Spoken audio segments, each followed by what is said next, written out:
Hello everyone, welcome to excellence classes और way of success.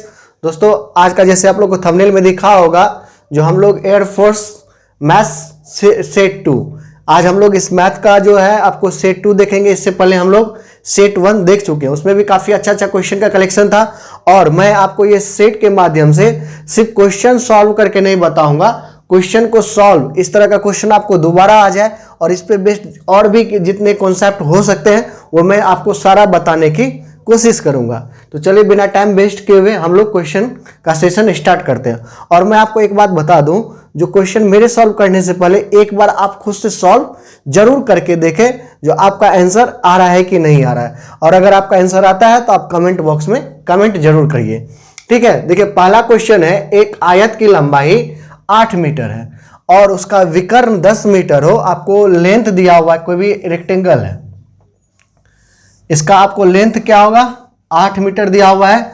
और diagonal ये होता है, किसी भी रेक्टेंगल का डायगोनल क्या होता है, इस सेंटर, इस आपको एंगल से और इस एंगल को मिलाने वाली जो लाइन होती है वो आपको डायगोनल कहलाता है। और इस इधर से भी आपको अपोजिट एंगल को जो मिलाने वाली रेखा होती है, लाइन होती है, वो आपको डायगोनल कहलाता है। और आपको पता होगा रेक्टेंगल में क्या होता है, सारा कोण आपको राइट एंगल पे होता है, सारा कोण राइट एंगल पे होता है। और राइट एंगल पे होता है, अगर इसको हम लोग, और आपको इसका जो डायगोनल होता है D1 इक्वल टू D2 भी होता है, ठीक है। इतना याद रखिएगा। आपको रेक्टेंगल में आपको दोनों का डायगोनल, दोनों डायगोनल क्या होता है, इक्वल होता है। अगर हम इसको एक डायगोनल मानते हैं तो ये देखिए 90 डिग्री का होगा, तो आपको इसमें दो आपको क्या होता है, समकोण त्रिभुज बनता है, राइट एंगल ट्रायंगल बनता है। और राइट एंगल ट्रायंगल के बारे में आप लोग थोड़ा सा जानते होंगे, इसको H मानते हैं, इसको B मानते हैं, मान के चलिए थीटा ये लेंगे, और इसको आपको P मानते हैं। तो H स्क्वायर इक्वल टू क्या होता है, P square plus B square. यही चीज हम यहाँ पे अपनाएंगे। देखिए, इसको right angle triangle, right angle के आगे जो आपको भुजा होती है उसको हम लोग हाइपोटेनस कहते हैं, इसका ये डायगोनल हो जाएगा। और इसका ये B होता है, ये L होता है। तो आपको D square equal to L square plus B square होगा। यहां से आपको L square plus B square लिख सकते हैं, तो आपको कोई दिक्कत नहीं होनी चाहिए। और आपको रेक्टेंगल का एरिया क्या होता है, L इंटू बी। और आपको इसमें और कुछ, और इसका परिमिति क्या होता है, इसका परिमिति क्या होता है, यानी आपको पेरीमीटर होता है इसका 2 इंटू लंबाई प्लस चौड़ाई। इतना याद रखिएगा रेक्टेंगल में, ठीक है। तो अब हम लोग को जो जो दिया हुआ है उस पे बेस्ड हम लोग को क्या मांग रहा है, क्षेत्रफल मांग रहा है। इसको आप लोग नोट कर लिए होंगे, इसको हटाते हैं। तो आपको देखिए D square equal to L square plus B square होता है। तो आपको क्या दिया हुआ, D दिया हुआ यानी 10 का स्क्वायर, और L आपको दिया हुआ है यानी आपको 8 का स्क्वायर। और उसके बाद आप B स्क्वायर निकाल लीजिए तो क्षेत्रफल आप आसानी से फाइंड कर सकते हैं। तो यहां देखिए 10 का यानी 164, B स्क्वायर इक्वल टू आपको B इक्वल टू आपको 36 रूट अंडर, यानी आपको 6 आ जाएगा, ठीक है। आप क्या किए, 10 का स्क्वायर कर लिए, 8 का स्क्वायर कर लिए, घटा लिए इधर, और ये B स्क्वायर को इधर दिया है। और जब हम इसको x स्क्वायर को यहाँ पे कोई है, मान के चलिए y है, तो x स्क्वायर को यहाँ पे हम लोग रूट अंडर y लिख सकते हैं, ठीक है। तो वही किए, और रूट अंडर 36 को हम लोग 6 लिख सकते हैं। देखिए, डायरेक्ट इस क्वेश्चन को हम लोग सॉल्व कर सकते हैं, लेकिन मैं आपको एक बेसिक तरीका जो है मैं आपको वो बताने की कोशिश किया। और डायरेक्ट इस क्वेश्चन को कैसे सॉल्व करेंगे उसको भी मैं आपको बताऊंगा। तो पहले आपको क्या निकल गया, L और B निकल गया। L आपके पास क्या है, 8 है, और B कितना है आपको 6 है। दोनों का मल्टीप्लाई कर दीजिए, इसका क्षेत्रफल निकल जाएगा 48 मीटर स्क्वायर। इसका आपको आंसर हो जाएगा L इंटू बी। मैंने बताया था L इंटू बी क्या होता है, इसका रेक्टेंगल का एरिया होता है। तो L आपके पास आ गया, B आपके पास हो गया, आ गया। ट्रिपलेट होता है, अभी हम थोड़ा सा आपको बताते हैं। देखिए 3, 4 और 5 ट्रिपलेट होता है। ट्रिपलेट क्या होता है, पाइथागोरस प्रमेय पे ये सटीक बैठेगा। जैसे 3 का स्क्वायर प्लस 4 का स्क्वायर इक्वल टू आपको 5 का स्क्वायर हो जाएगा, ठीक है। इसी का आप डबल कर दीजिए, यानी 6 का स्क्वायर प्लस आपको 8 का स्क्वायर इक्वल टू 10 का स्क्वायर होगा। तो यहाँ देखिए ट्रिपलेट आ रहा है, 10 है 8 है, इसका मतलब आपको एक जो बचा हुआ वो कितना निकल जाएगा, 6 निकल जाएगा। यहाँ से हम लोग एज्यूम कर सकते हैं जो 8 है 10 है, इसका मतलब आपको इसका ब्रेथ क्या होगा, 6 सेंटीमीटर होगा। और 6 सेंटीमीटर होगा तो हम जानते हैं जो आपको क्या होगा 6 × 8 इक्वल टू जो भी आएगा वो उसका एरिया हो जाएगा। इस तरह से भी सोच सकते हैं। चलिए अब हम लोग नेक्स्ट क्वेश्चन को देखते हैं। उम्मीद है कि आपको ये सारा कॉन्सेप्ट समझ में आ गया होगा। अब चलिए हम लोग नेक्स्ट क्वेश्चन को देखते हैं और इसको समझते हैं। अगला क्वेश्चन क्या है हमारा, एक कमरा 16 मीटर लंबा और 10 मीटर चौड़ा है, इसके फर्श पर 2 वर्ग मीटर के कितने पत्थर के टुकड़े बिछाए जा सकते हैं। देखिए कमरा है आपको, ये आपको रेक्टेंगल के आकार का है यानी आयताकार है, जिसका लंबाई आपको 16 मीटर दिया हुआ है और चौड़ाई आपको 10 मीटर दिया हुआ है। और एक पत्थर का टुकड़ा है, जिसका आपको क्षेत्रफल कितना दिया हुआ है 2 मीटर स्क्वायर। तो ऐसे आपको इसमें कितने टुकड़े पत्थर के लगाए जा सकते हैं, आपसे ये क्वेश्चन पूछ रहा है। तो क्या करेंगे हम लोग, इसका क्षेत्रफल निकाल लेंगे और इसके क्षेत्रफल से भाग दे देंगे, तो आपको टोटल जितना भी पत्थर लगाए जा सकते हैं वो आपको निकल आएगा। ठीक है, तो काफी इजी है, यानी 16 × 10/2 यानी 5। आप 16 × 5 कितना होता है 80। तो 80 आपको टोटल टुकड़ा आएगा जो आपको इस क्षेत्रफल में इसके टोटल 80 पत्थर के टुकड़े बिछाए जा सकते हैं। तो चलिए उम्मीद है कि आपको ये क्वेश्चन समझ में आ गया होगा। अब नेक्स्ट क्वेश्चन को देखते हैं हम लोग। नेक्स्ट क्वेश्चन है हमारा, किसी कक्षा में 45 लड़के तथा 30 लड़कियां हैं, कक्षा में लड़कियों का प्रतिशत कितना होगा। तो आपको बॉयज कितना है 45, गर्ल्स कितना है आपको 30। ठीक है, तो परसेंटेज कैसे निकालते हैं, आपको नीचे में टोटल होता है और ऊपर में जिसका निकालना होगा उसको रख देंगे इंटू 100 कर देंगे। तो टोटल आपको स्टूडेंट कितना है 75, दोनों को ऐड कर लीजिए 75। निकालना किसका है, लड़कियां कक्षा में लड़कियों का परसेंटेज कितना होगा टोटल में ना, तो आप यहां पे 30 रख दीजिए। ठीक है, अब इसको डिवाइड कर लीजिए, यानी 3 25 से ये 4 आपको 10, तो टोटल कितना परसेंट लड़की हो गया 40%। तो देखिए आंसर कौन सा होगा, सी नंबर हो जाएगा। तो इस तरह का क्वेश्चन कभी भी आएगा तो कैसे सॉल्व करना है, जो आपको पूछ रहा है किसी कक्षा में 45 लड़के हैं तथा 30 लड़कियां, तो कक्षा में लड़कियों की प्रतिशत क्या होगी। तो टोटल पहले हम लोग क्या करेंगे, क्या बताएं हम आपको, टोटल संख्या जितना भी आपको लड़का और आपको बॉय और गर्ल्स होगा उसका टोटल संख्या, और जिसका निकालना है हम लोग उसको ऊपर कर देंगे। ठीक है, तो इससे हमारा उसका परसेंटेज निकल जाएगा। अगर आपको लड़के का परसेंटेज पूछ लेता तो यहाँ पे 45 रख लेते, तो आपको कितना आ जाता 45 यानी 15 60% आपको आ जाता। 60% आपको लड़का हो जाता, 40% आपको लड़की हो जाता, तो दोनों मिला करके आपको 100% हो गया। देखिए इस तरीका से भी आप देख सकते हैं। चलिए अब हम लोग नेक्स्ट क्वेश्चन की ओर आगे बढ़ते हैं। देखिए नेक्स्ट क्वेश्चन हमारा क्या है, रानी की परीक्षा में उत्तीर्ण होने के लिए 40% अंक चाहिए, उसे 40 अंक मिले तब वो 40 अंकों से फेल हो गई। उत्तीर्ण होने के लिए 100 में कितना चाहिए 40%, और उसको अंक कितना मिला 40 मिला, और 40 अंक उसको कम मिला। क्या करें, एक बार फिर से पढ़ लीजिए, उसे 40 अंक मिले तथा वो 40 अंकों से फेल हो गई। 40 अंक मिला और 40 अंक से वो फेल हो गई। अगर दोनों को ऐड कर लीजिए तो जितना आपको ये अंक होगा वो आपको 40% के बराबर होगा। बोलेगा क्यों, तो देखिए पास होने के लिए क्या चाहिए 40%, और पास होने के लिए आपको नंबर कितना चाहिए 40 नंबर प्राप्त किया, 40 नंबर से वो फेल हो गई, यानी 80 नंबर पास होने के लिए चाहिए। तो ये 40% बराबर आपको 80 होगा, 40% बराबर 80। तो 40% बराबर जब 80 होगा तो हम लोग को निकालना क्या है 100% बराबर, यानी 80/40 गुना 100 यानी 2। तो टोटल नंबर कितना होना चाहिए 200। तो ऑप्शन देखिए ये पहला नंबर ही हो जाएगा। तो उम्मीद है कि आपको ये सारा जो कॉन्सेप्ट अभी क्वेश्चन का मैंने बताया वो आपको समझ में आ गया होगा। चलिए अब हम लोग नेक्स्ट स्लाइड की ओर बढ़ते हैं। तो चलिए दोस्तों अब हम लोग नेक्स्ट स्लाइड को देखते हैं। इसमें जितने भी क्वेश्चन है इसको अच्छे से समझने की कोशिश करते हैं। देखिए क्वेश्चन क्या है, खिलौना 15% हानि के बदले 15% लाभ पर बेची जाती है, तो 8 रुपया अधिक मिलता है। तो सीपी, इसका सीपी मतलब कॉस्ट प्राइस, कॉस्ट प्राइस, अगर हम एमपी लिखेंगे तो मार्क प्राइस, और आपको एसपी लिखेंगे तो आपको सेलिंग प्राइस, जिसको हम लोग क्रय मूल्य कहते हैं। एमपी मतलब अंकित मूल्य, और जिसको एसपी मतलब सेलिंग प्राइस मतलब विक्रय मूल्य। ठीक है, ये हम लोग यूज करेंगे। तो एक बात देखिए, यहां पे ध्यान देने वाली बात है, खिलौना 15% हानि के बदले 15% लाभ पे बेचा जाए तो 8 रुपया अधिक मिलता है। यानी अगर कोई वस्तु आपको 15% पे बेचा जा रहा था, फिर उसको 15% लाभ पे बेचा जाएगा तो 8 रुपया अधिक मिलेगा। इसका मतलब ये 15% को तो ये मैनेज करेगा ही, फिर 15% आपको ये प्लस होगा। तो ये 15% आपको मान के चलिए कोई वस्तु आपको 85 रुपया में बेच रहा था, अब उसको 115 रुपया में बेचेगा तो उसको कितना लाभ होगा, 8 रुपया अधिक मिलेगा। तो ये क्या किया, ये 15 रुपया तो यहाँ इसको ऐड किया ही, और फिर प्लस 15 किया।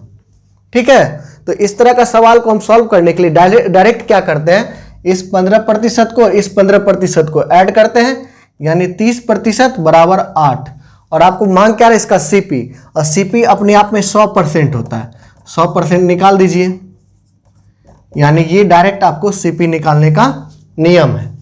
तो देखिए कितना आ जाएगा आपको, 80/3 यानी 2, और आपको 6 2/3 यानी इतना रुपया इसका सीपी हो जाएगा। ऑप्शन आपका ए नंबर। इसको बेसिक से भी बनाइएगा तो आपको यही आएगा। एक बार बेसिक से भी देख लीजिए। मान के चलिए हम लोग सीपी को मान लिए 100 रुपया, 100 रुपया मान लिए, तो इस पे क्या हो रहा है, खिलौना 15% हानि के बदले में पहले 15% लाभ पर बेची जाती है। तो पहले आपको कितना 15% हानि पे बेची गई, तो कितना हो जाएगा इसका सेलिंग प्राइस एसपी, आपको 85 रुपया। 15% इसका निकालिएगा 100 का, 85/100 यानी आपको 85 रुपया। अब क्या कह रहा है, नहीं 15% लाभ पे हम बेचेंगे। जब 15% लाभ पे बेचेंगे तो इसका आपको सेलिंग प्राइस कितना हो जाएगा, SP2 आपको 115 रुपया। तो अब देखिए क्या कर रहा है, 8 रुपया अधिक मिलेगा। तो इसके बीच और इसके बीच जितना डिफरेंस होगा वो 8 रुपया के बराबर हो जाएगा। 115 - 85 आपको 8, यानी टोटल कितना आ गया 0 3। इससे भी वही चीज आ रहा है, तो हम लोग क्यों नहीं इसी को और इसी को डायरेक्ट ऐड कर लेंगे और इसके बराबर कर लेंगे। तो आपको 8 और 100 रुपया बराबर कितना होगा, 8/30 गुना 100। आपको जैसे सुविधा हो आप वैसे बना सकते हैं, तो आपको सेम चीज आएगा, यही आंसर होगा। चलिए अब हम लोग नेक्स्ट क्वेश्चन को देखते हैं और समझते हैं। कहीं दिक्कत हो तो आप लोग कमेंट कीजिए, मैं उसे नेक्स्ट वीडियो में आपको बताने की कोशिश करूंगा। चलिए नेक्स्ट क्वेश्चन क्या हमारा, एक व्यापारी अपने सामान पर सीपी से 20% अधिक मूल्य अंकित करता है, वह इस पर कुछ बट्टा देकर बेचता है तथा 8% लाभ कमाता है, तो बट्टे की दर क्या होगा। तो सबसे पहले हम लोग बेसिक इसका समझते हैं। देखिए क्या होता है, सीपी अगर अपने आप में परिपूर्ण होता है, सीपी क्या, कॉस्ट प्राइस। कॉस्ट प्राइस हमेशा क्या होगा, 100% होगा। इसी पे खेल वेल होता है, जितना भी आपको प्रॉफिट एंड लॉस में खेल होगा वो सारा यही मेन रोल निभाता है। ठीक है, अगर ये इससे ज्यादा एसपी होगा तो लाभ होगा, इससे कम आपको एसपी होगा तो हानि होगा, ये हम लोग जानते हैं। तो देखिए क्या कर रहा है, एक व्यापारी अपने सामान पर सीपी से 20% अधिक, इससे 20% अधिक मार्क प्राइस रखता है, यानी इसका 120 रुपया मार्क प्राइस है किसी भी वस्तु का। उसके बाद कर रहा है वो इस पर कुछ बट्टा देकर बेचता है तथा 8% लाभ होता है। 8% लाभ का मतलब एसपी कितना हो जाएगा, 108 रुपया। ठीक है, 108 रुपया लाभ हो जाएगा। और एमपी और एसपी में जो रिलेशन होता है वो ध्यान रखिएगा, एमपी इंटू 100 और आपको बट्टा बाय 100 इक्वल टू आपको एसपी हो जाता है। ये थोड़ा ध्यान रखिएगा आप लोग, या एसपी को कीजिएगा तो एसपी इंटू 100 अपॉन आपको 100 माइनस बट्टा परसेंटेज। ठीक है, तो आपको परसेंटेज मांग रहा, बट्टा परसेंटेज एमपी है आपके पास, एसपी है आपके पास, यही निकालना है। इसमें रख दीजिए 120 आपको 100 माइनस बट्टा को 20 हम डिनोट कर लेते हैं अपॉन 100 इक्वल टू आपको कितना आ गया, एसपी 108। तो इतना करने का जरूरत नहीं है, हम लोग डायरेक्ट क्या करेंगे आपको देखिए बताते हैं। ये तो इसको भी सॉल्व कीजिएगा आपको आ जाएगा, इसको सॉल्व कीजिएगा, जितना आएगा 100 में से घटा लीजिएगा, आपको ऑप्शन मिल जाएगा।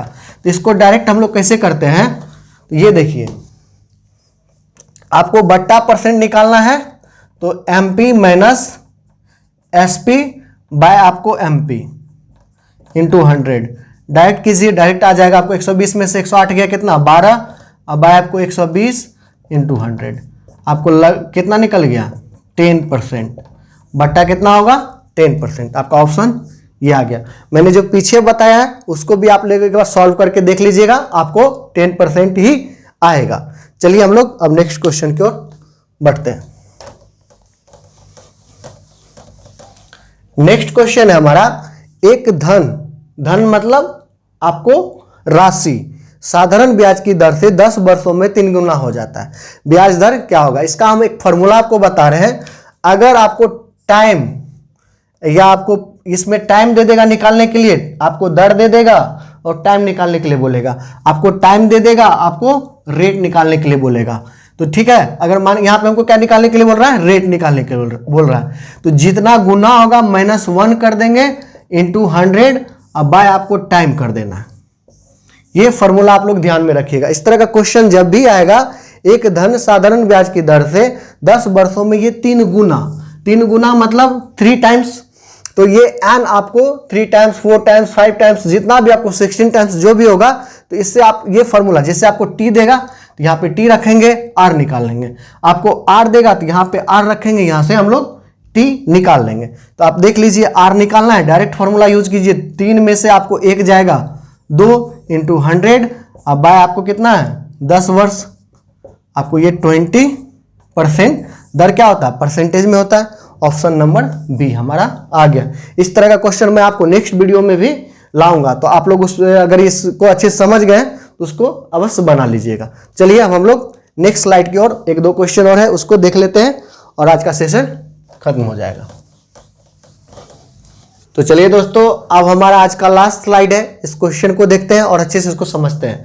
अभी तक आप लोग को जितने क्वेश्चन मैंने बताया, उम्मीद है कि आपको समझ में आ गया होगा। चलिए इस क्वेश्चन को भी एक बार देख लेते हैं। कह रहा है 400 रुपया 2 साल में 441 रुपया हो जाता है, तो CI की दर निकाले। आपको कितना दिया है, T आपको 2 वर्ष दिया हुआ है। ठीक है, इस तरह का क्वेश्चन जब भी आपको आएगा तो क्या कीजिएगा, आपको ये देखिए 400 रुपया यानी आपको क्या है प्रिंसिपल है, और 441 रुपया हो जाता है, ये आपको क्या होता है मिश्रधन हो जाता है, अमाउंट हो जाता है। तो इसका दोनों का रेशियो निकाल लीजिए कि आपको कितना है 400 है और आपको ये 441 है। 400 को हम लोग 20 का स्क्वायर लिख सकते हैं और 41 को देखिए 21 का स्क्वायर लिख सकते हैं। इतना तो आपको दिक्कत नहीं होना चाहिए। तो अब जो होता है आपको परसेंटेज यानी R परसेंटेज निकालने के लिए CI में, तो इसका होता है आपको A minus P by P into 100। ठीक है, क्या होता है AR परसेंट। इस तरह का जब भी क्वेश्चन आएगा 400 रुपया में 2 साल में 441 हो जाता है, इसका मैं बेसिक भी बताऊंगा, तो पहले इसका देख लेते ट्रिक क्या होता है।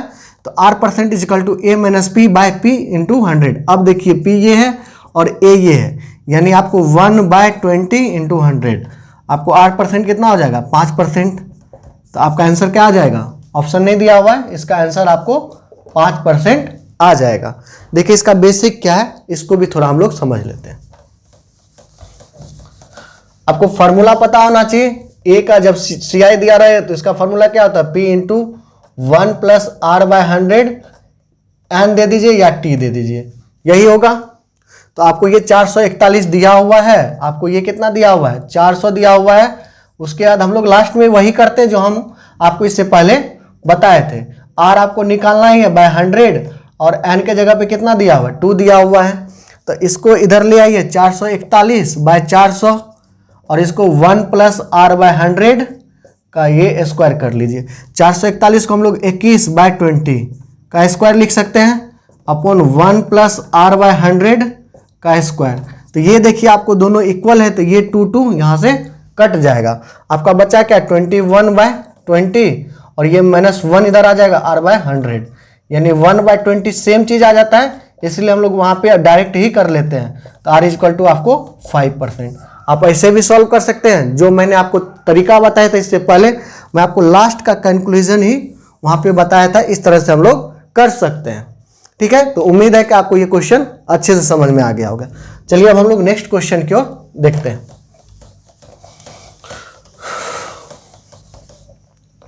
अब हमारा नेक्स्ट क्वेश्चन क्या है, A अनुपात B दिया हुआ है, B अनुपात C दिया हुआ है, C अनुपात D दिया हुआ है। तो आपको A B C D इस क्वेश्चन को कैसे सॉल्व करते हैं आपको एक तरीका बताते हैं। A अनुपात B अनुपात C अनुपात D डायरेक्ट आपको निकालना सिखाते हैं। देखिए 1 अनुपात 2 हो गया और आगे कुछ नहीं खाली है तो बस ये 2 को भर दीजिए यहाँ पे, ठीक है। और B अनुपात C है तो B अनुपात C क्या हो गया 3 अनुपात 4। इसके आगे कुछ खाली है तो इसको 3 रख दीजिए, इसके आगे 4 है और इसके आगे खाली है तो ये 4 रख दीजिए, ठीक है। अब देखिए C अनुपात D दिया हुआ आपको कितना 5 अनुपात 6। तो इसके आगे खाली है, जिसके आगे खाली होगा उसको भरते चलेंगे और सबको मल्टीप्लाई कर लीजिए। देखिए कोई कट भी रहा है, कॉमन कोई नहीं आ रहा है, किसी में नहीं आ रहा है तो मल्टीप्लाई करते चलिए। तो यानी 3 इंटू 5 कितना आ जाएगा 15, 5 3 15 टू 30 आपको 20 या 22 40 और आपको 48 यानी 48। देखिए इससे आपको कोई कॉमन नहीं निकलेगा तो जो ऑप्शन आपको मिल रहा है वो आपका आंसर हो जाएगा। तो इस तरह का क्वेश्चन जब भी आए तो आप आसानी से सॉल्व कर सकते हैं। जैसे A अनुपात B दिया हुआ है, B अनुपात C दिया हुआ है, आपको निकालना है A अनुपात B अनुपात C। ये कितना दिया हुआ है 1 अनुपात 2 और ये आपको 3 अनुपात 4 दिया हुआ है। तो 1 अनुपात 2 ये हो गया, आपको इसके आगे क्या 2 भर देना है और B अनुपात C है आपको 3 और 4 और ये 3 भरा जाएगा। तो 3 6 और 8 इसका आंसर क्या आ जाएगा। आपको किसी भी तरीका से पूछेगा तो आप इसी तरीका से इसको सॉल्व कीजिएगा। आशा है कि आपको ये तरीका अच्छा लगा होगा और आपको समझ में भी आ गया होगा और आप मेरे साथ जुड़े रहेंगे तो मैं आपको इस तरह का और भी क्वेश्चन लेके आऊँगा और आपको एग्जाम तक में इस तरह का क्वेश्चन आपको इतना प्रैक्टिस करवा देंगे जो आप आसानी से क्वेश्चन 10 में से 10 नंबर लाने के लिए आपके पास एलिजिबिलिटी हो जाएगा, इसकी मैं गारंटी दूंगा। चलिए आज का लास्ट क्वेश्चन देख लेते हैं।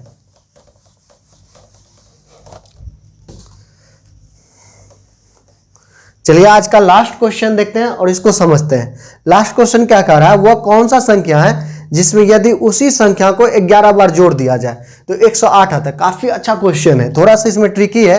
क्या कह रहा है, वह संख्या क्या होगा जिसमें 11 बार उसी संख्या को जोड़ दिया जाए तो आपको 108 पूर जाएगा, ठीक है।